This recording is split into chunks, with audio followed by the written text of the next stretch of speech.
شيء معين له، حاجه مقطوعه يعني. مقطوعه، تأجل يا فانا اجلته 3 شهور، خليك مال وممكن اجل ثاني. خير. اسمه مسميه، اسمه محمد ابو سالم. محمد ابو سالم لسه اصابته خضراء، هذا الصح. وارد انه يصير عنده مضاعفات، بيض الله وجهه، وارد يصير عنده مضاعفات. انا ما اقدر احطه في رقبتي، ما اقدرش اظلم نفسي فيه. لا صح. فانا اجلت الرجال 3 شهور. اذا جاني على رجليه وكويس افكر فيه في شيء بما يرضي الله، اطلع حقه. لا قدر الله صار في شيء، برضه اعمل حسابي في الشيء هذا في حقه، ما اقدر اضيع حقه. فانا اجلت 3 شهور قابل للتجديد، غير يمشي على رجليه محمد ابو سالم عشان اعرف ادي حقه. شوف كيف هذا الشيء. ان شاء الله. الشيء الثالث، الباقيين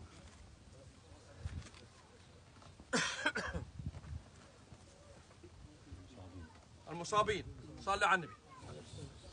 سلمان ابو سالم في 18 رشه في رجليه الرجال، في رجله اليسرى، قصاصه 120,000. عوده ابو سلمان فيه 9 رشات في رجله 50,000. طلال اللي فيه رشتين في صدره ظله 15,000. هذا الدم الصبع. لكن المتوفي الى رحمه مولاه الله يرحمه عيد ابو ربيع، الرجل هذا توفى في المواجهه في صدره، طلقات كلها في صدره، يعني فيه دليل قاطع ان فيه وبسلاح. القتل بسلاح عندي شبه عمد، ما في رحمه، مو بعصا ولا مشاجره ولا غادي ولا جاي. هذا يتوفى بسلاح.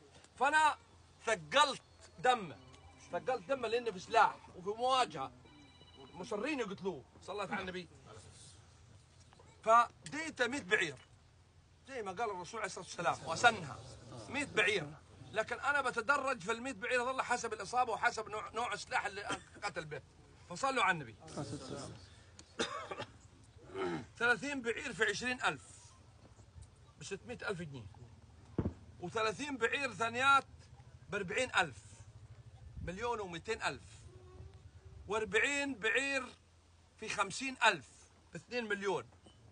فدم الرجال اجمالي 3,800,000. هذا اللي عندي. والدم الباقي 185 للثلاثه المصابين. ومحمد ابو سالم مؤجل. الحين لما اشوف رجله توصل وين؟ صلى على النبي.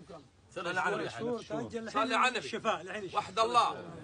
احنا شهر 2 خلص، شهر 1 خلص، 1 و2 و3، 2 و3 و4، تاخذ 3. نهايه 4 1 5 يجيني. ادوني خبر حتى يقابلني عند الحج غداء. كانوا يكلموني وانا الله يجزاك انت كمل مسيرتك. صلي على النبي. يكون كويس وبيمشي على رجليه، يقول لي الحج دغر والشيخ عيد تعال بجي.